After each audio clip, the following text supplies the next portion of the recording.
Hello guys, कसे आहात तुम्ही सगळे? मला ना सलाड खायला अजिबात आवडत नाही. काकडी, गाजर, बीट नाही आवडत मला. सो मी आज ट्राय करणार आहे न्यू रेसिपी.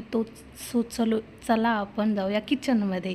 इथे जान्हवी बसलेली आहे किचनवरती. तिला खूप किचनवर बसायला आवडतं. दूध गरम करत होती आणि समोर बसले तरी पण दूध बघा किती भांड्याच्या बाहेर जात आहे आणि त्याला फुंक मारते. इथे तिला मी खिसायला सांगितले होते बीट, बिकॉज 4 बीट होते ते, कारण मला बनवायचा आहे बीटचा हलवा.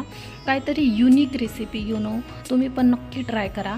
इथे मी बीट खिसून भांड्यामध्ये शिजायला लावलं होतं, लो फ्लेममध्ये शिजायला घातलं होतं आणि त्याच्यानंतर हे मी दूध त्याच्यामध्ये ॲड करणार आहे. सो थोडं सुकल्यानंतर त्याच्यामध्ये मी दूध ॲड करणार आहे आणि दूध ॲड केलं आहे आता मी त्याच्यामध्ये आणि ते पूर्ण घट्ट होईपर्यंत शिजायला लावणार आहे. सो ही नवीन रेसिपी आहे, मी पण फर्स्ट टाईम ट्राय करते, पण मी कोणीतरी केलेलं, सो तेव्हा मी खाल्लेलं, सो मला आवडलं.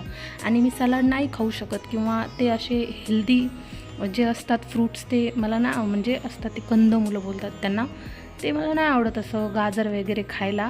सो मी असं काहीतरी नवीन ट्राय करते आणि सुकेपर्यंत आपल्याला असंच लो फ्लेमवरती शिजवायचं आहे. फायनली इथे नंतर मी साखर ॲड केली, थोडा अजून शिजवला आणि नंतर वरनं ड्रायफ्रूट्स घालून तुम्ही बघू शकता किती छान दिसते. पूर्ण सुकवून घेतलेलं आहे. सो खूप छान झालं होतं. मी पण ट्राय केलं आणि मी टेस्ट पण केली. जान्हवी आपली आहेच टेस्ट करायला. खूप छान झालं होतं. तुम्ही पण नक्की ट्राय करा. रेसिपी आवडल्यानंतर लाईक, शेअर, सबस्क्राईब करा. Bye bye.